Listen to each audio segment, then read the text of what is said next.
Celebration of Nations is taking place September 11th, 12th, and 13th with a few changes. Here to talk about that, we have Michele-Elise Burnett. Welcome to the program today. Thank you, Mike. It's so nice to be with you again today.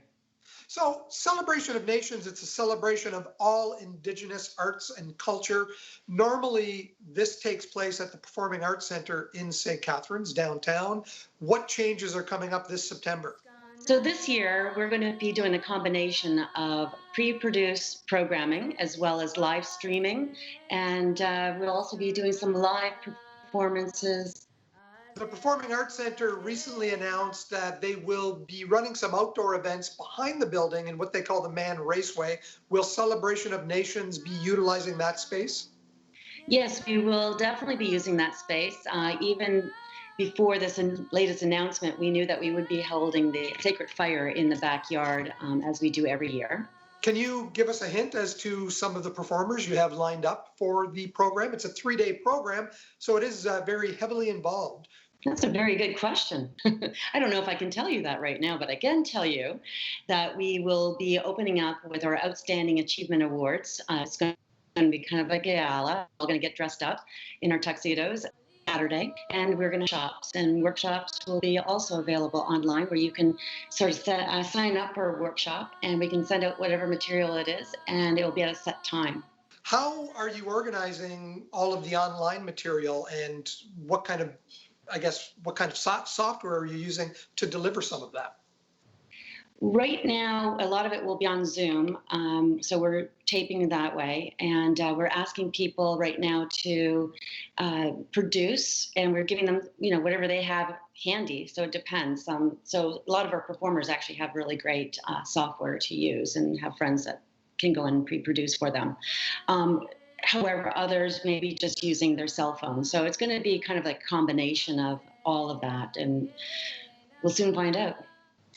It's really, the phrase an unprecedented time has been, thrown out there so often, but it really has forced organizations like your own to sort of rethink the way you can do these things under COVID-19. I'm always saying that I feel like we're in a timeout right now, that the creators put us in timeout, send us to our room for us to reflect and think about what we're doing and how we're harming our natural world. And it's one of those things that I feel that it's creators saying, all right, remember the original instructions. And when you're ready to start respecting Mother Earth, the environment, we'll let you back out. Celebration of Nations is even more important, I believe, this year than ever before. And each year it becomes more important to celebrate Indigenous culture, especially in light of some recent activities down in the United States and some recent revelations here in Canada as well. Why do you feel it's even more important? Well, I think that we need to constantly be in the forefront and constantly keep our voice heard, and so that people can start to understand what systemic racism is all about, and to, if we can keep teaching through the arts or through some of our panels and symposia, then people can start to understand this deep-rooted, instead of just blowing it off and doing what they're doing. I mean, because it's ridiculous.